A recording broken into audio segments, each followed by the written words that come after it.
She thought grief was the hardest truth, until she found the locked attic door. Inside his trunk lay 50 years of silence, and a life she never knew existed. If the person you loved most had hidden their entire past, would you want to know why, or let them rest in peace? The cottage looked smaller than Claire remembered. She stood in the gravel driveway, keys in one hand and a box of kitchen supplies in the other, staring at the weathered blue door that had always been part of their someday. Someday, when Robert retired. Someday, when they had time. Someday, when life slowed down enough to let them breathe. But someday had come too late, and now she was here alone. The door stuck when she pushed it open, swollen from years of salt air and coastal damp. Inside, the smell hit her first dust, old wood, and something faintly sweet, like dried lavender left too long in a drawer. The light filtering through the lace curtains was soft and golden, casting delicate shadows across the hardwood floor. Dust motes floated in the beams, slow and weightless, like they had all the time in the world. Claire set the box down by the door and stood still, listening. The house was silent except for the distant cry of gulls and the rhythmic crash of waves against the rocks below. It was the kind of silence that felt alive, pressing gently against her chest, reminding her she was the only heartbeat left in this place. Robert had loved this house. They'd bought it 40 years ago, just after they were married, with dreams of filling it with grandchildren someday, of sitting on the porch watching sunsets, of growing old together by the sea. But work had always gotten in the way. Robert's career as an engineer, her own years teaching middle school English, the endless excuses about timing and money, and "Not yet, Claire, not yet." And now he was gone. 6 months, 2 weeks, and 3 days. She still counted. Claire moved through the house slowly, her footsteps echoing on the bare floors. The furniture was covered in white sheets, ghostly shapes she didn't have the energy to unveil. She trailed her fingers along the windowsill in the living room, collecting a fine layer of dust. In the bedroom, she found the box she'd shipped ahead, their clothes, their books, the small things she couldn't leave behind in the city apartment that had stopped feeling like home the day Robert collapsed in the kitchen. She opened the box carefully, her hands shaking slightly. On top was his gray cardigan, the one he wore every evening while reading the paper. She lifted it to her face and breathed in. Faintly, beneath the mustiness of storage, she could still smell him. Soap and coffee and something else she could never name. Something that was just Robert. Her throat tightened. She set the cardigan on the bed and turned away before the tears could come. She'd cried enough. The house needed unpacking. Life, somehow, needed to continue. It was while hanging clothes in the bedroom closet that she noticed it. A draft. Not strong, just a whisper of cool air brushing the back of her neck, coming from above. Claire stepped back and looked up. The ceiling was plain white, unbroken except for... She squinted. There, near the corner above the closet, was a faint square outline, barely visible. Painted over so many times the seam was almost invisible. An attic access panel. Claire frowned. She'd been in this house a dozen times over the years, but she'd never noticed it before. Then again, she'd never looked. Robert had always handled the maintenance, the repairs, the things that required ladders and tools. She remembered asking him once, years ago, if there was storage space upstairs. "Nothing worth going up there for," he'd said, not looking up from his newspaper. "Just leave it be, Claire." She hadn't questioned it. Now, standing alone beneath that hidden square, she wondered why. Claire found a stepladder in the garage, old and speckled with paint. She dragged it into the bedroom, positioned it beneath the panel, and climbed. Her hands were trembling again, though she wasn't sure why. The panel resisted at first, sealed with years of paint and humidity. She pushed harder, and it finally gave way with a soft crack, sliding to the side. Cool air rushed down, carrying the scent of old wood and something else, something strangely clean, like furniture polish. Claire hesitated, her hand on the edge of the opening. Then she pulled herself up. The attic was smaller than she expected, low-ceilinged and dim. Light filtered through a single circular window at the far end, illuminating a space that was surprisingly tidy. No cobwebs, no dust-covered boxes or forgotten junk. Just an empty wooden floor, swept clean. And in the center, directly beneath the window, sat a large leather travel trunk. It was old, the kind with brass corners and heavy buckles, the leather darkened with age but well cared for. The kind of trunk someone would take on a long journey and never want to lose. Claire's breath caught. She moved toward it slowly, her footsteps creaking on the old boards.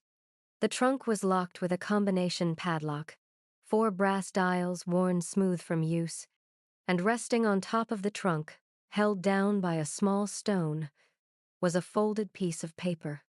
Claire's heart pounded as she picked it up.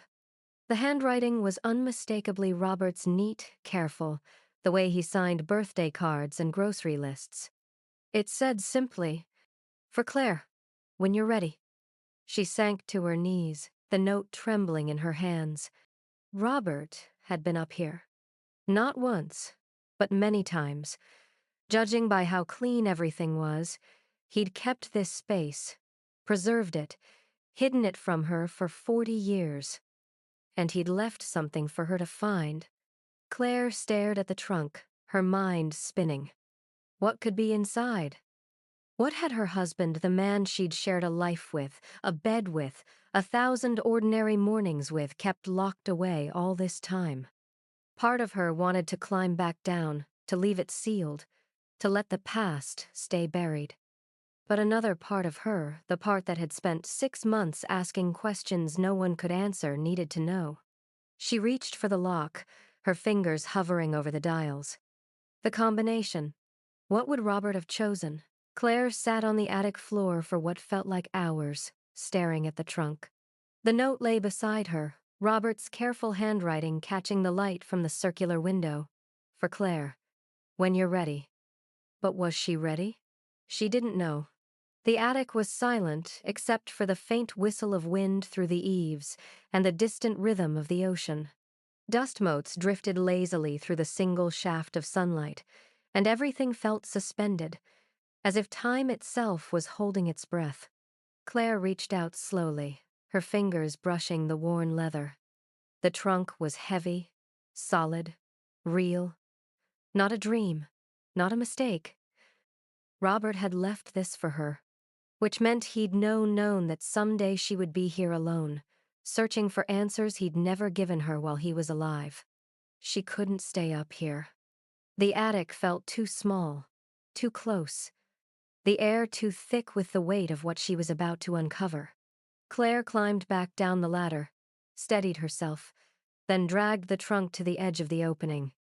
It was heavier than it looked, and she had to lower it carefully, her arms shaking with the effort. When it finally thudded onto the bedroom floor, she stood there, breathing hard, staring at it like it might disappear if she blinked. Then she dragged it into the living room, where the afternoon light was softer, kinder. She needed light for this. She needed air. Claire set the trunk on the floor in front of the fireplace and knelt beside it. The combination lock gleamed dully in the sunlight, 4 brass dials, each numbered 0 through 9. Her mind raced. What would Robert have chosen? She tried their wedding anniversary first, the 12th of June, 2083. The lock didn't budge. Her hands were trembling now, her pulse loud in her ears. She tried Robert's birthday, the 4th of November 2055. Nothing. Claire sat back on her heels, her throat tight. Think, she told herself. Think. What date mattered most to him? And then, Almost without meaning to, she tried the day they met. July 15th, 1973. The 15th of July, 2073. She turned the dials slowly, carefully. The last number clicked into place, and the lock opened with a soft, final snick. Claire's breath caught. She stared at the lock for a long moment, her hand frozen on the latch. This was it. Whatever Robert had hidden, whatever he'd kept from her for 40 years, it was right here. She could still walk away, close the trunk, pretend she'd never found it. But she knew she wouldn't. She had to know. Claire lifted the lid. The hinges creaked softly, and the smell of old leather and paper rose up to meet her. Inside, everything was meticulously organized. The top layer held stacks of letters, bound together with faded string. The envelopes were yellowed with age, addressed in handwriting she didn't recognize. Beneath the letters were black and white photographs, dozens of them, loose and overlapping. She picked one up carefully. It showed a narrow cobblestone street lined with old buildings, their facades scarred and crumbling. The sign on the corner was in a language she couldn't read, blocky Cyrillic letters stark against the pale stone. Eastern Europe, maybe. But Robert had never been to Eastern Europe. He'd always said he had no interest in traveling abroad, that he was happy staying close to home. Claire set the photograph down and reached for another. This one showed a young man standing in front of a gray apartment building. He was maybe 16 or 17, thin and serious, his dark eyes staring directly at the camera. Claire's heart stopped. The young man was Robert, but it couldn't be. Robert at 16 would have been in Ohio, living with his parents, going to high school. This boy was somewhere else entirely. Somewhere cold and foreign and far away. Claire's hands shook as she set the photograph aside and dug deeper into the trunk. Beneath the photos was a passport. She pulled it out slowly, her pulse pounding. The cover was worn, the pages soft with age. She opened it carefully. The photograph inside was unmistakably Robert, same strong jaw, same dark hair, same serious expression. But the name beneath the photo wasn't Robert Ashford. It read, Viktor Sokolov. Claire stared at the name, her mind refusing to process what she was seeing. Viktor Sokolov. Who was Viktor Sokolov? She set the passport down and kept searching, her movements frantic now. At the bottom of the trunk, wrapped in a piece of faded silk, was a small wooden box. Claire lifted it carefully and opened the lid. Inside, resting on a bed of velvet, was a wedding ring. Gold, simple, engraved on the inside with words in a language she didn't recognize. It wasn't hers. Robert had been married before. The thought hit her like a blow to the chest, stealing her breath. She'd asked him once, early in their relationship, if he'd ever been married. He'd laughed and said, "You're my first and only, Claire." But this ring said otherwise. Beneath the wooden box, at the very bottom of the trunk, was a leather journal. The cover was worn smooth, the edges frayed. Embossed on the front in faded gold letters were the words, "The life I left behind." Claire's hands trembled as she lifted it from the trunk. The leather was soft, warm under her fingers, as if it had been held often, read often, loved. She opened it to the first page. The handwriting was Robert's, but younger, less steady. The ink was faded but still legible. It began, "My name is Robert Ashford," but it wasn't always. "This is the story of the man I was before I became the man you loved, and the family I had to leave behind to keep them safe." Claire's vision blurred. She closed the journal and pressed it against her chest, her breath coming in short, shallow gasps. Robert had another name, another life, another family. Everything she thought she knew about him, every story, every memory, Every quiet morning and ordinary evening suddenly felt like a lie. Or worse, like only half the truth. She looked down at the trunk, at the scattered photographs and letters, at the ring that belonged to someone else, and she realized, with a cold, sinking certainty, that she had never really known her husband at all. Claire didn't move for a long time. She sat on the floor of the living room, the journal open in her lap, Robert's words staring up at her like a confession she wasn't ready to hear. My name is Robert Ashford, but it wasn't always. The light through the lace curtains had turned golden, then orange, then gray. Hours had passed without her noticing. She finally turned the page. I was born Viktor Sokolov in East Berlin on November 4th, 1945. My father, Dmitri, was a Soviet intelligence officer. My mother, Greta, was a German nurse who worked at the military hospital. They met during the occupation, and somehow, against all logic, they fell in love. I grew up in a small apartment on Schönhauser Alley, where the walls were thin and the neighbors whispered. My father taught me Russian. My mother taught me German. And both of them taught me how to keep secrets. Claire's hands trembled as she read. Viktor Sokolov. The name felt foreign in her mind. Impossible to connect to the man she'd shared a bed with for 40 years. But the handwriting was his. The voice, even on the page, was his. By the time I was 10, I knew my parents were part of something dangerous. People came to our apartment late at night, refugees, mostly. My mother would give them forged papers. My father would arrange safe passage. They were helping people escape. I didn't understand the risk until I was older, but I knew enough to stay quiet. To pretend I didn't see the strangers in our kitchen, didn't hear the whispered conversations in the dark. We were good at pretending. Claire wiped her eyes and kept reading. In the summer of 1961, everything changed. The government had been tightening controls for months. The borders were closing. My parents knew their network had been compromised, but they kept working, kept helping people cross. They believed it was worth the risk. On August 12th, 1961, one day before the wall went up, Soviet agents came to our apartment. I was 16. They took my parents into the street. My mother was crying. My father told me to run. I didn't. I stood at the window and watched them execute my parents in the middle of the road.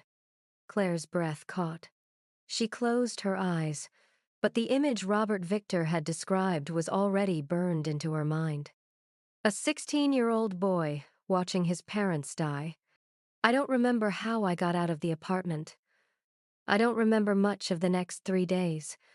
What I remember is waking up in West Berlin, in a safe house run by American operatives. They told me I couldn't go back. They told me my name was gone, that Viktor Sokolov was dead now, just like his parents. They gave me a new identity. Robert Ashford, born in Ohio. No family, no history. They relocated me to the United States in 1962. I was 17 years old, and I didn't speak English. Claire set the journal down, her hands shaking too badly to hold it. Robert had never told her any of this. Not a word. Not in 40 years. She thought about all the times she'd asked him about his childhood, his family, his past. He'd always smiled and said, "Nothing interesting, Claire. Just a boring kid from Ohio." She'd believed him. Why wouldn't she?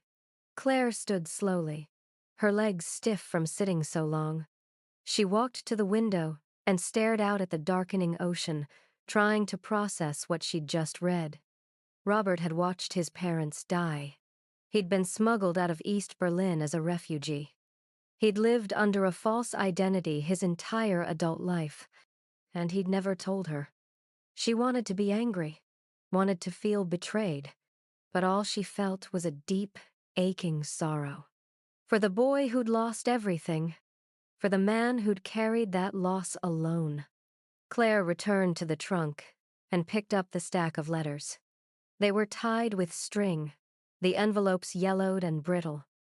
The return address was somewhere in East Germany, written in Cyrillic script. She untied the string carefully and opened the first letter. The handwriting was small, neat, hurried. Dearest Victor, I received your letter. I cannot tell you how it felt to know you are alive. For so long, I believed you were gone, like Mama and Papa. I am safe here. They do not suspect. I have kept your secret. Please do not try to come back. It is too dangerous. I would rather know you are alive somewhere far away than risk losing you again. Your sister, Anya.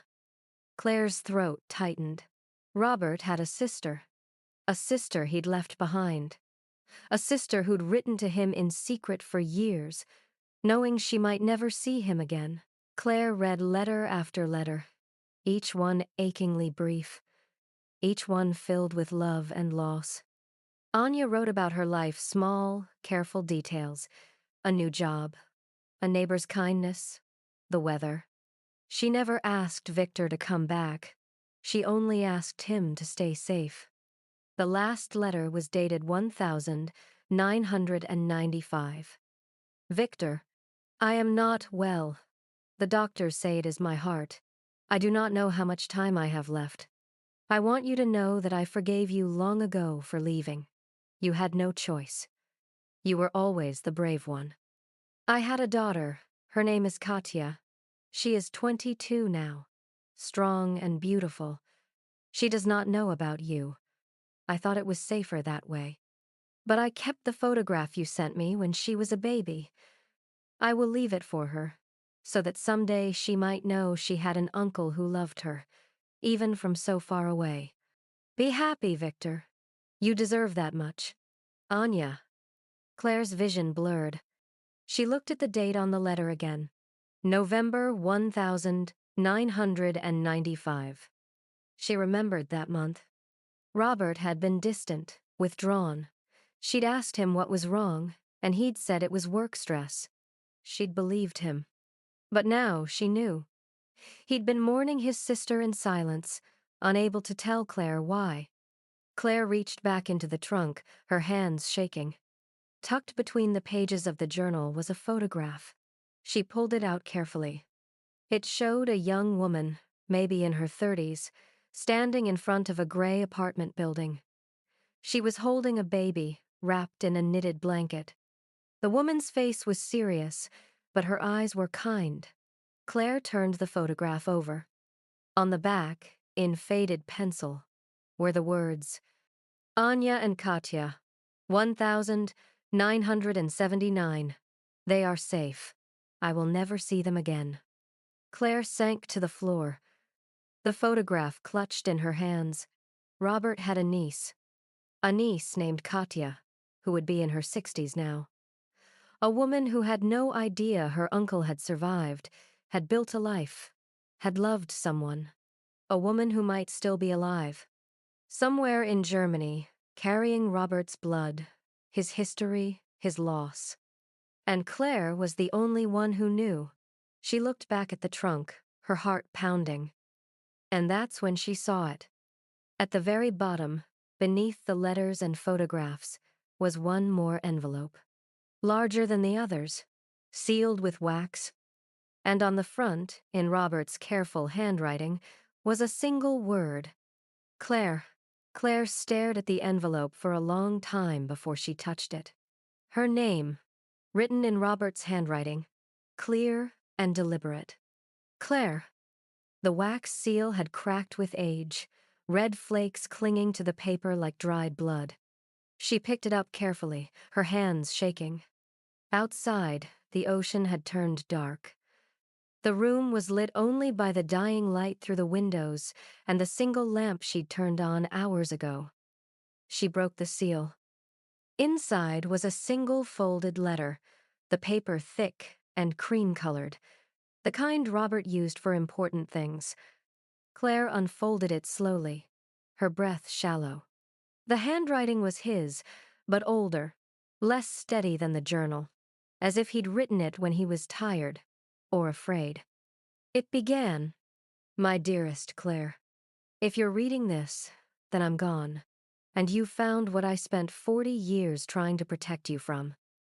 I'm sorry. I know that's not enough. I know you deserve more than apologies and explanations left in a trunk, but I need you to understand why I kept this from you. I was afraid." Claire's throat tightened. She kept reading. "Not afraid of you. Never of you. I was afraid that if you knew the truth about who I was, about Victor, about my parents, about everything I left behind, you would see me differently.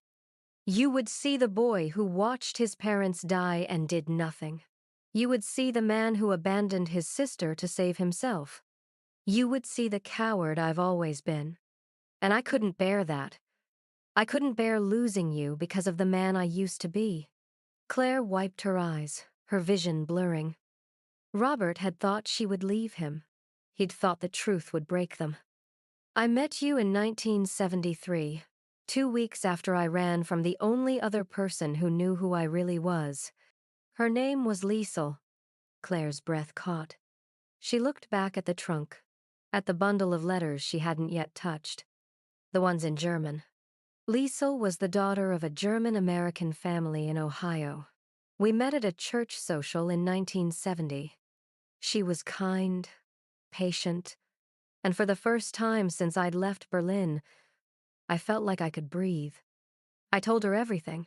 About Victor, about my parents, about the life I'd left behind. She didn't run. She held my hand and told me it didn't matter. For 3 years, I believed her. I thought maybe I could be happy, that maybe the past didn't have to follow me forever. But in 1973, her father discovered who I really was. Claire's hands trembled. She turned the page.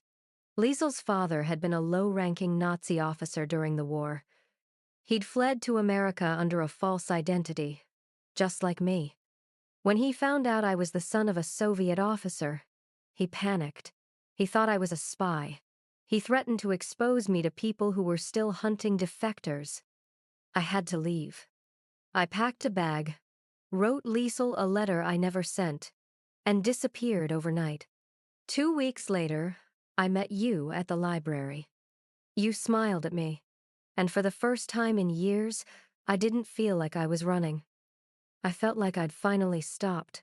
Claire closed her eyes, tears slipping down her cheeks. She'd always wondered why Robert had seemed so quiet, so careful, when they first met.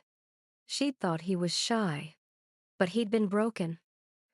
And she'd been the one who made him feel whole again. Claire set the letter down and reached for the bundle of letters tied with string, the ones in German. She untied them slowly and pulled out the first envelope. The return address was Munich. The postmark was 1970. She opened it carefully and pulled out her phone, opening the translation app. The handwriting was delicate, slanted. "My dearest Victor, I cannot stop thinking about you. About the way you looked at me last night, like you were seeing me for the first time. You are not the man you think you are. You are not broken. You are not a coward. You are the bravest person I have ever known. I love you. Liesel." Claire's chest ached. She read letter after letter, each one filled with love, hope, and quiet desperation. Liesel writing about their future, about the life they would build together. And then, in 1973, the tone changed. "Victor, my father knows. I don't know how, but he knows about Berlin, about your parents, about who you were. He says you're dangerous, that you'll bring trouble to our family. I told him he was wrong, but he won't listen. Please, we can figure this out. We can leave together. We can go somewhere he'll never find us. I love you. That's all that matters. Liesel." Claire's hands shook as she reached for the next letter. It was dated 2 weeks later. The envelope had been opened, then resealed. On the front, in faded ink, were the words, "Return to sender." Claire pulled out the single page inside. "Victor, I don't know if you'll ever read this. I understand why you had to go. I understand that you were trying to protect me. I just wish you had let me protect you too. I hope wherever you are, you find peace. I hope you find someone who makes you feel safe. I love you. I always will. Liesel." Claire set the letter down, her vision blurred with tears. Robert had loved this woman. Deeply. Completely. And he'd walked away from her to keep her safe. Just like he'd walked away from his sister. Just like he'd kept the truth from Claire. Claire picked up Robert's letter again, her hands trembling. There was more. "Claire, I need you to know that I didn't choose you because I was running from Liesel. I chose you because when I looked at you, I saw a future I'd stopped believing in. You were my second chance, my fresh start, and I loved you more than I've ever loved anyone. But I was selfish. I kept my past from you because I was afraid. And now you're reading this, and I can't tell you I'm sorry. I can't hold you and explain. I can only leave you with this. At the bottom of the trunk, there's a manila envelope marked 1995 final contact. That's the year my sister Anya died. I found out through a contact in Berlin. I couldn't go to her funeral. I couldn't even send flowers. I spent that entire November wishing I could tell you why I was falling apart. But I couldn't. Because telling you would have meant telling you everything. And I was still too much of a coward to do that. I'm sorry, Claire, for all of it. I love you. I always have. Robert." Claire folded the letter carefully and pressed it against her chest, her body shaking with sobs. Robert had carried all of this alone. For 40 years, and she'd never known. She reached back into the trunk, her hands moving through the contents until she found the manila envelope. It was marked in Robert's handwriting, 1995 final contact. Claire opened it slowly. Inside was a newspaper clipping, yellowed with age. The text was in German.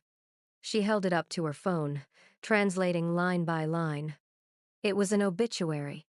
Anya Sokolova, age 52, died November 18th, 1995, in Berlin. She is survived by her daughter, Katya. Claire's hand shook. November 1995. She remembered that month vividly. Robert had been distant, withdrawn. He'd stopped eating, stopped sleeping. She'd asked him what was wrong, and he'd said, "Just work stress, Claire. I'll be fine." But he hadn't been fine. He'd been mourning his sister, alone, in silence. And Claire had believed his lie because she'd trusted him. She set the obituary down and stared at the photograph of Anya and baby Katya. They are safe. I will never see them again. Claire wiped her eyes and looked back at the trunk. At the letters, the photographs, the passport with Viktor Sokolov's name. At the life Robert had lived before he became the man she loved. And she realized, with a deep, aching clarity, that she had a choice to make. She could honor Robert's silence, pack the trunk away, and let the past stay buried. Or she could finish what he couldn't. She could find Katya and tell her that her uncle had survived, that he'd loved her, even from across the world, that he'd never forgotten. Claire stood slowly, her legs unsteady. She walked to the window and stared out at the dark ocean, the waves crashing against the rocks below. The weight of Robert's life pressed against her chest, heavy and suffocating. But beneath the weight, there was something else. A strange, fragile sense of purpose. Robert had spent his entire life protecting the people he loved. Maybe it was time someone protected his memory. Claire didn't leave the cottage for 3 days. She moved through the rooms like a ghost, the journal and letters scattered across the living room floor. Robert's life laid out in pieces she was still trying to fit together. She couldn't eat, couldn't sleep. Every time she closed her eyes, she saw him not as the man she'd known, but as the boy he'd been, standing at a window in East Berlin, watching his parents die. She saw him running, hiding, changing his name and his past, building a new life on top of the ruins of the old one. And she saw him with Liesel, loving someone openly for the first time, only to lose her because of who he'd been. Then she saw him meeting her Claire at the library in 1973, 2 weeks after his heart had been broken. Had he loved her? Or had she just been convenient? Safe? She replayed every moment of their marriage, searching for the truth beneath the surface. The way Robert never wanted to travel to Europe. How he'd always made excuses too expensive, too crowded. Maybe someday. She'd thought he was just a homebody. Now she knew he was afraid. Afraid of being recognized. Afraid of the past catching up. She remembered the night they'd watched a documentary about the Berlin Wall. Robert had stood abruptly, his face pale, and left the room. "Are you okay?" she'd called after him. "Fine," he'd said. "Just tired." But he hadn't been fine. He'd been 16 again, watching his world collapse. And she'd never known. Claire sat on the floor of the attic, surrounded by the remnants of Viktor Sokolov's life, and felt a grief so deep it hollowed her out. Not grief for Robert's death, grief for the life he'd carried alone. For the secrets he'd kept because he thought she couldn't handle them. For the boy who'd never been allowed to grieve his parents, the young man who'd never been allowed to love freely, the husband who'd spent 40 years pretending he was someone else. "Why didn't you tell me?" she whispered into the empty attic. Her voice cracked. "I could have loved all of you." But even as she said it, she wondered if it was true. If Robert had told her the truth about Victor, about his parents, about Liesel, would she have stayed? Or would she have been afraid, too? She thought about the ring she'd found, the one that wasn't hers. The engraving on the inside, in a language she didn't speak. She'd looked it up online, translating the words letter by letter. "Für immer dein, forever yours." Robert had given that ring to someone else. He'd promised someone else forever, and then he'd walked away. Claire stared at the ring, turning it over in her fingers. Part of her wanted to be angry, wanted to feel betrayed, but all she felt was sadness. Because Robert had never been free. Not from his past, not from his fear. Not even with her. On the 4th day, Claire finally forced herself to eat. She made tea and toast, sitting at the small kitchen table, staring out at the gray ocean. The trunk sat in the living room, still open, still waiting. She'd gone through everything now, read every letter, studied every photograph. But there was one thing she hadn't decided yet. What to do about Katya, Robert's niece, Anya's daughter. A woman who had no idea her uncle had survived, had built a life, had loved someone. Claire picked up the photograph of Anya and baby Katya, studying the young woman's face. She looked like Robert. Same dark eyes, same serious expression. Katya would be in her 50s now. Maybe married, maybe with children of her own. A whole life lived in Germany, carrying Robert's blood and history without ever knowing it. Claire set the photograph down and pressed her hands against her temples. If she reached out, if she told Katya the truth, what would happen? Would Katya be grateful? Angry? Would she even believe it? And what right did Claire have to upend this woman's life with a story about an uncle who'd never tried to contact her? But then again, what right did she have to keep it buried? Claire stood and walked back to the attic. She needed to be sure she'd found everything, that there were no more secrets waiting. She knelt beside the trunk and ran her hands along the bottom, feeling for hidden compartments, loose panels. Her fingers caught on something. A seam. Claire's heart pounded as she pried at the edge, her nails digging into the leather. The false bottom lifted, revealing a narrow space beneath. Inside was a single envelope, sealed with red wax. Claire's breath caught. On the front, in Robert's handwriting, were the words, "Open only if you want to find them." Her hands shook as she broke the seal. Inside was a folded piece of paper and a photograph. Claire unfolded the paper first. It was an address, handwritten in Robert's careful script. Katya Sokolova, Schönhauser Alley, 128, Berlin, Germany. Beneath the address was a date, December 2023. 6 months before Robert died. Claire stared at the date, her mind racing. Robert had been tracking Katya, keeping tabs on her. He'd known where she lived, what her life looked like, but he'd never reached out. Why? Claire picked up the photograph. It showed a woman in her early 50s, standing in front of a small bakery. She was smiling, her dark hair pulled back, her eyes warm and familiar. On the back, in Robert's handwriting, were the words, "Katya, April 2023. She looks like Anya." Claire's throat tightened. Robert had found her.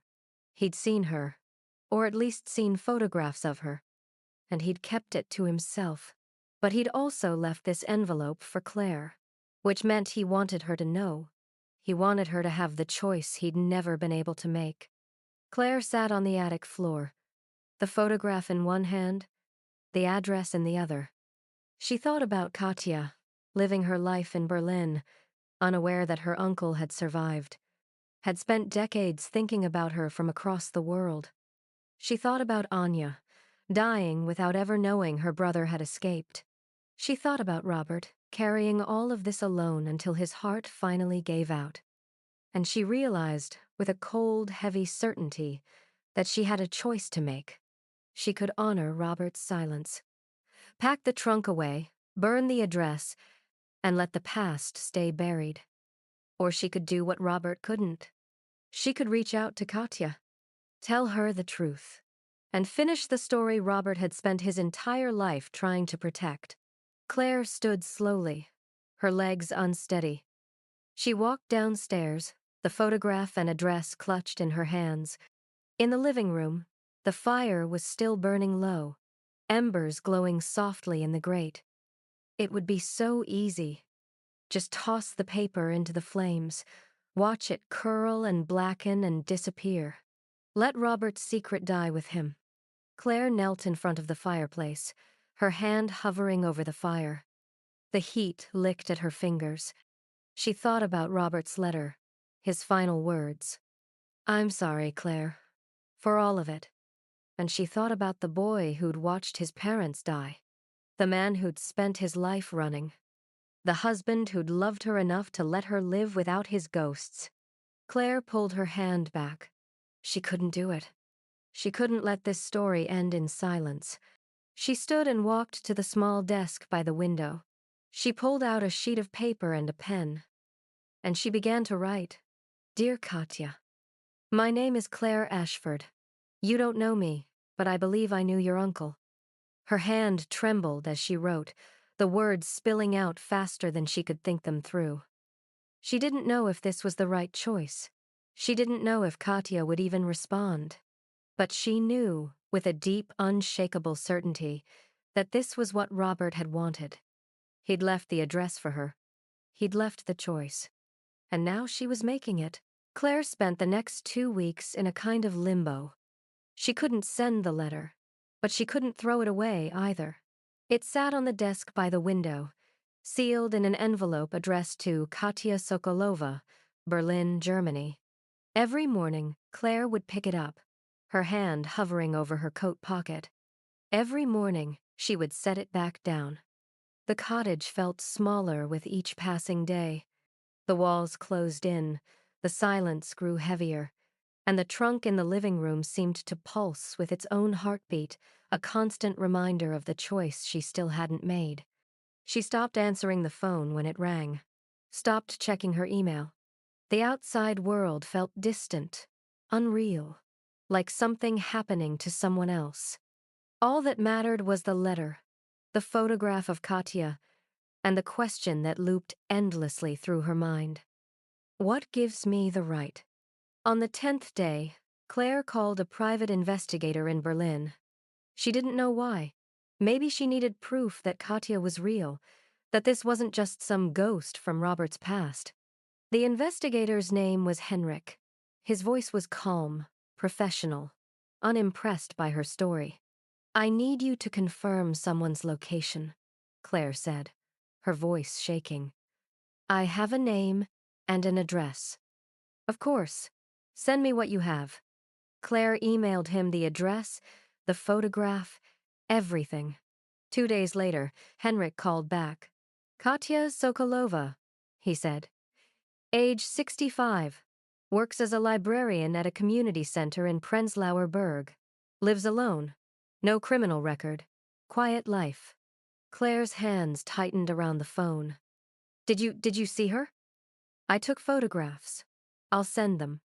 When the email arrived, Claire opened it with trembling hands. There were 3 photographs. Katya standing outside a small library, a canvas bag slung over her shoulder.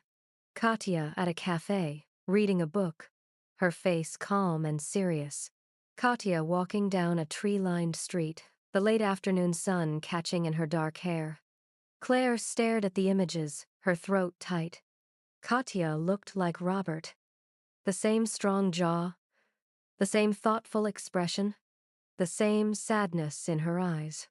Claire drafted a dozen letters. Each one felt wrong.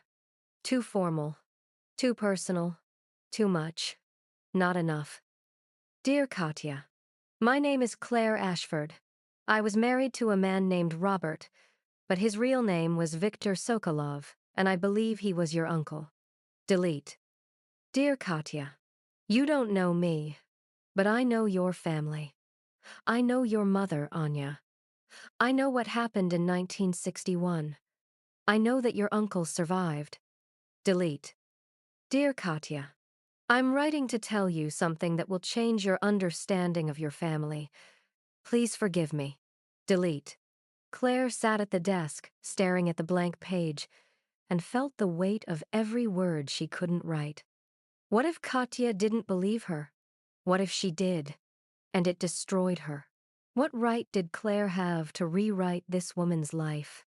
If you've been following her story this far, don't forget to like this video and subscribe for more stories that remind us that even in the darkest storms, the truth is the only thing that keeps us afloat. The storm came on the 15th night.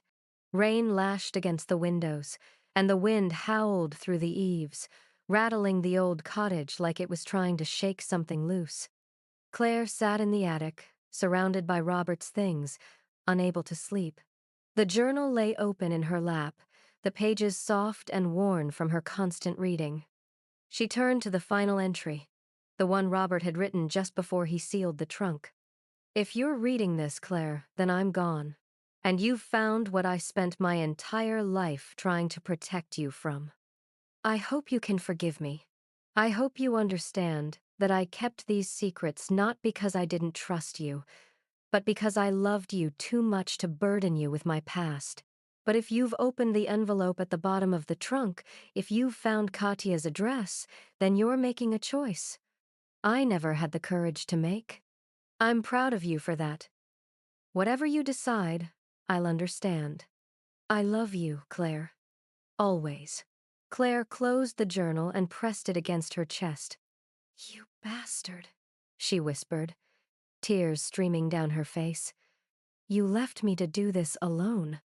But even as she said it, she knew it wasn't true. Robert had left her everything she needed, the letters, the photographs, the address. He'd given her the choice because he trusted her in a way he'd never trusted himself. Claire stood and walked to the small window, staring out at the storm-dark ocean. Lightning flashed over the water, illuminating the waves crashing against the rocks below. She thought about Robert standing on this same cliff, watching the same ocean, carrying the weight of Viktor Sokolov's life. She thought about the boy who'd watched his parents die, the young man who'd loved Liesel and lost her, the husband who'd spent 40 years pretending he was someone else. And she thought about Katya, living her quiet life in Berlin, unaware that her uncle had survived, had thought about her, had loved her from across the world.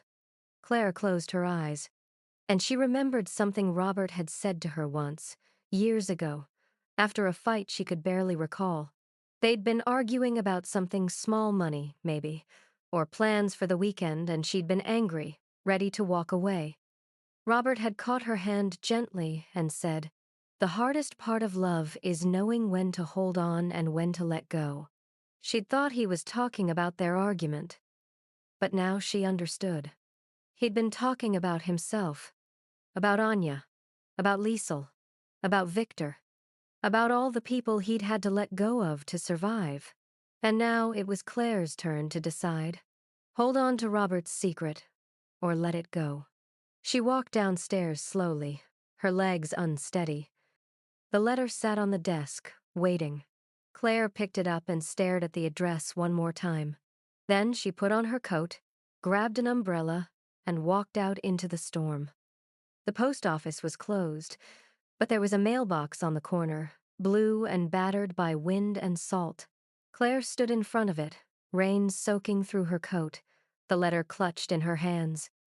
She thought about Robert one last time, about the life they'd built together, the mornings and evenings, the quiet moments, the love that had been real, even if it was built on silence. And she thought about Katya, about the woman who looked like Robert, who carried his blood, his history, his sadness, a woman who deserved to know she wasn't alone. Claire took a breath, and she dropped the letter into the mailbox. The metal slot clanged shut, and it was done. Claire stood there for a long time, rain streaming down her face, mixing with tears she didn't bother to wipe away. She didn't know if she'd made the right choice. She didn't know if Katya would respond, or if the letter would even reach her. But she knew one thing. She'd done what Robert couldn't. She'd told the truth. And now all she could do was wait. Claire stood and walked to the small window, staring out at the storm-dark ocean. Lightning flashed over the water, illuminating the waves crashing against the rocks below.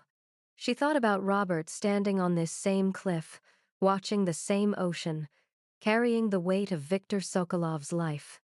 She thought about the boy who'd watched his parents die, the young man who'd loved Liesel and lost her, the husband who'd spent 40 years pretending he was someone else. And she thought about Katya, living her quiet life in Berlin, unaware that her uncle had survived, had thought about her, had loved her from across the world. Claire closed her eyes, and she remembered something Robert had said to her once, years ago, after a fight she could barely recall. They'd been arguing about something small money, maybe, or plans for the weekend, and she'd been angry, ready to walk away. Robert had caught her hand gently and said, "The hardest part of love is knowing when to hold on and when to let go." She'd thought he was talking about their argument, but now she understood. He'd been talking about himself, about Anya, about Liesel, about Viktor, about all the people he'd had to let go of to survive. And now it was Claire's turn to decide. Hold on to Robert's secret, or let it go. She walked downstairs slowly, her legs unsteady. The letter sat on the desk, waiting. Claire picked it up and stared at the address one more time. Then she put on her coat, grabbed an umbrella, and walked out into the storm. The post office was closed, but there was a mailbox on the corner, blue and battered by wind and salt. Claire stood in front of it, rain soaking through her coat, the letter clutched in her hands. She thought about Robert one last time, about the life they'd built together, the mornings and evenings, the quiet moments, The love that had been real, even if it was built on silence. And she thought about Katya. About the woman who looked like Robert, who carried his blood, his history, his sadness. A woman who deserved to know she wasn't alone. Claire took a breath, and she dropped the letter into the mailbox. The metal slot clanged shut, and it was done. Claire stood there for a long time, rain streaming down her face, mixing with tears she didn't bother to wipe away. She didn't know if she'd made the right choice. She didn't know if Katya would respond, or if the letter would even reach her. But she knew one thing. She'd done what Robert couldn't. She'd told the truth. And now all she could do was wait. Claire sent the letter the next morning. This time, the wait was shorter. 5 days later, Katya called. Claire's hands shook as she answered the phone. Mrs. Ashford? The voice was soft, accented, careful. Yes. Katya? Yes. A pause. I read your letter. I don't know what to say. You don't have to say anything, Claire said quietly. I know this is overwhelming. My whole life, I thought I had no one, Katya said, her voice breaking. And now you tell me I had an uncle, that he survived, that he thought about me. He did more than think about you, Claire said. He kept every letter your mother sent him. He wrote about you in his journal. He found your address and kept your photograph. He loved you, Katya, even from so far away. There was a long silence. Then Katya said, May I come? To see where he lived? To understand? Claire's throat tightened. Yes, of course. Whenever you're ready. Katya arrived 3 weeks later, on a gray afternoon in early autumn. Claire waited by the window, watching the road, her heart pounding. When the car pulled into the driveway, Claire's breath caught. The woman who stepped out was unmistakably Robert's blood. Same dark hair, now streaked with silver. Same strong jaw. Same sad, searching eyes. Claire opened the door before Katya could knock. They stood there for a moment, staring at each other. Then Katya's face crumpled, and she whispered, He looked like me? You look like him, Claire said, tears streaming down her face. And they embraced, two strangers bound by a man neither of them had fully known, grieving together for the first time. They spent hours in the cottage, going through the trunk. Claire showed Katya the journal, the letters, the photographs. Katya held each item carefully, reverently, her hands trembling. When she saw the photograph of herself as a baby, held by her mother, she broke down completely. She never told me, Katya whispered. She carried this her whole life, and she never told me. She was protecting you, Claire said gently, just like Victor was protecting her. Katya looked up, her eyes red. Did he have a good life? Was he happy? Claire thought about Robert, about the quiet man who'd loved her, who'd built a life on silence and fear. He was safe, Claire said finally. And I think, in his way, he was happy, but he was never free. Katya nodded slowly. Neither was my mother. They sat in silence for a long time. Then Katya said, Thank you for telling me, for giving me this. Claire reached across and took her hand. He wanted you to know. That's why he left the address. He trusted me to do what he couldn't. Katya squeezed her hand tightly. I wish I could have met him. So do I, Claire whispered. Before Katya left, they planted a tree together in the garden overlooking the sea. A young oak, strong and stubborn, its roots sinking deep into the rocky soil. For Victor, Katya said quietly, and for Robert. The same man, but 2 lives. Claire nodded, tears slipping down her cheeks. They stood side by side, watching the sun set over the ocean. And for the first time since Robert's death, Claire felt something other than grief. She felt peace, not because the pain was gone, but because she'd done what Robert asked. She'd told the truth, and in doing so, she'd given him back his name. 3 months after Katya's visit, Claire woke to the first snow of the season. It fell softly, silently, dusting the cottage and the cliffs and the young oak tree they'd planted in the garden. She stood at the window, watching the flakes drift down over the ocean, and felt something she hadn't felt in a long time. Peace. Not the absence of grief, but the quiet knowledge that she'd done what needed to be done. The trunk still sat in the living room, but it no longer felt like a weight. It was just a box now. Leather and brass and history. The letters were inside, carefully arranged, the photographs, the journal, everything Robert Victor had left behind. Claire had offered them to Katya, but Katya had shaken her head. "They belong here," she'd said. "With you. You were his piece. Let him rest with that." So Claire had kept them. Not as secrets anymore, but as stories. She climbed the stairs to the attic one last time. The space felt different now, lighter somehow, as if the air itself had changed. Sunlight streamed through the circular window, illuminating the dust motes that drifted lazily through the room.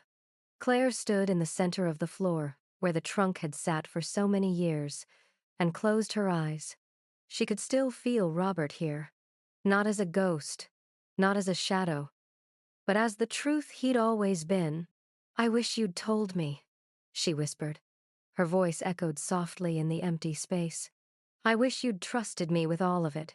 With Victor, with Anya, with the boy you were." She paused, her throat tight. "But I understand now why you couldn't." Claire opened her eyes and looked around the attic one last time. She thought about the night she'd found the trunk. The fear and confusion. The shattering realization that she'd never truly known the man she'd loved. But that wasn't true anymore.